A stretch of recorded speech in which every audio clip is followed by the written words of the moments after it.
अस्सलाम वालेकुम। मैं हूं साकिब महमूद और आप देख रहे हैं अपना यूट्यूब चैनल पोस्टपीडिया।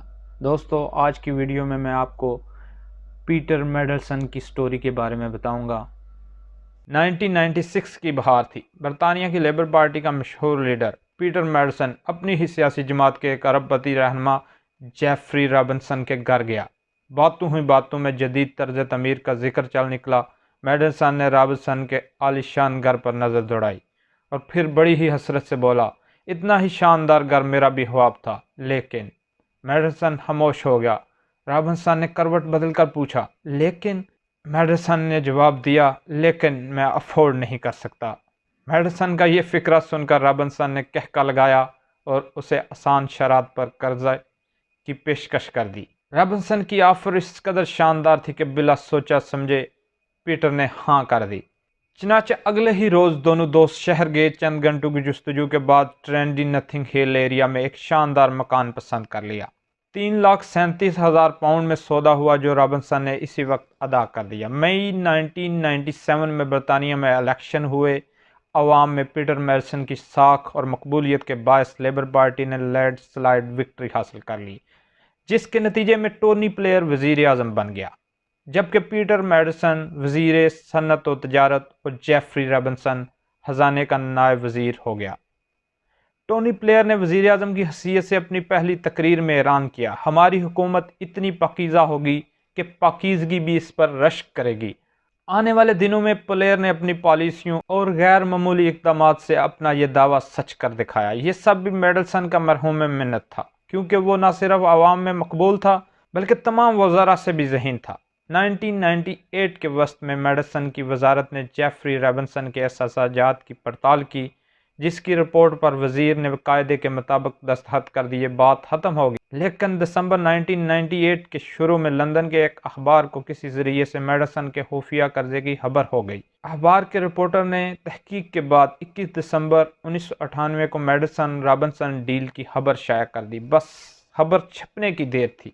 बरतानिया के हुकूमती ऐवानों में जलजला आ गया। दोपहर तक मार्केट में पाउंड, अमेरिकी डॉलर, जर्मन मार्क के मुकाबले में खुश्क पत्ते की तरह कांपने लगा। यूं महसूस होता था बरतानवी माशियत ही बैठ जाएगी। लोग बाहर आ गए। अखबारात ने मामूल की खबरें रोक कर मेंडलसन पर खसूसी ज़मीन में शाया करना शुरू कर दी।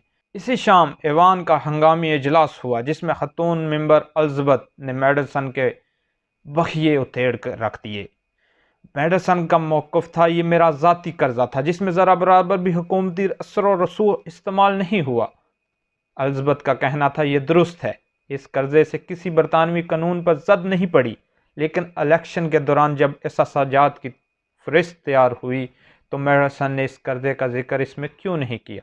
मज़ीद जब रॉबिन्सन के एहसासात की पड़ताल हो रही थी तो मेंडलसन क्यों खामोश रहा। लिहाजा ये दोनों जराइम किसी भी तरह नाकाबिले कबूल हैं, नाकाबिले माफ़ी हैं। ऐवान के ज़्यादातर अरकान ने एलिज़ाबेथ के मौक़िफ़ की तकीद की। एलिज़ाबेथ की जिरा 22 और 23 दिसंबर के खबरात में शाया हुई, जिसने मेंडलसन के खिलाफ अवामी नफरत को और बढ़ा दिया। इस रोज़ सियासी तजिया निगारों को यूँ महसूस हो रहा था, अगर इस स्कैंडल पर बर वक्त काबू न पाया गया तो शायद चंद दिनों में मेंडलसन के साथ सारी हुकूमत ही रवाना हो जाएगी। लिहाजा 23 दिसंबर ही के रोज़ बरतानिया के मकबूल तरीन लीडर पीटर मेंडलसन ने यह कहकर इस्तीफ़ा दे दिया, हमने ऐलान किया था हमारी हुकूमत इतनी पाकीज़ा होगी कि इस पर पाकीज़गी भी रश्क करेगी, लेकिन अफसोस मैं इस दावे पर पूरा ना उतर सका। लिहाजा मुझे अब हुकूमत में रहने का कोई हक़ नहीं, मैं मुस्ताफ़ी होने का ऐलान करता हूँ। टोनी ब्लेयर ने दुखी दिल के साथ इसका इस्तीफ़ा कबूल कर लिया। ठीक 3 घंटे बाद कर्जा देने वाले जेफरी रॉबिन्सन भी मुस्ताफ़ी हो गया। जब दोनों रहनुमा डाउनिंग स्ट्रीट से बाहर आ रहे थे तो इनकी आंखों में आंसू थे। वजीर आज़म हाउस के सामने खड़े लोग इन सियासतदानों का दुख समझ सकते थे, क्योंकि वो जानते थे बरतानवी सियासत के दरवाजे इन दोनों पर अब हमेशा हमेशा के लिए बंद हो चुके हैं। मुझे इन लोगों की ऑब्जर्वेशन से इत्फाक नहीं, क्योंकि मेरा ख्याल है मेंडलसन की आंखों में इक़दार छोड़ने पर आंसू नहीं थे, बल्कि वो पाकिस्तान की बजाय बरतानिया में पैदा होने पर दिल गिरफ्ता था, क्योंकि वो जानता था अगर वो पाकिस्तान में होता तो कर्जा लेने और कर्जा छुपाने के जुर्म में आज यूं रुसवा ना हो रहा होता।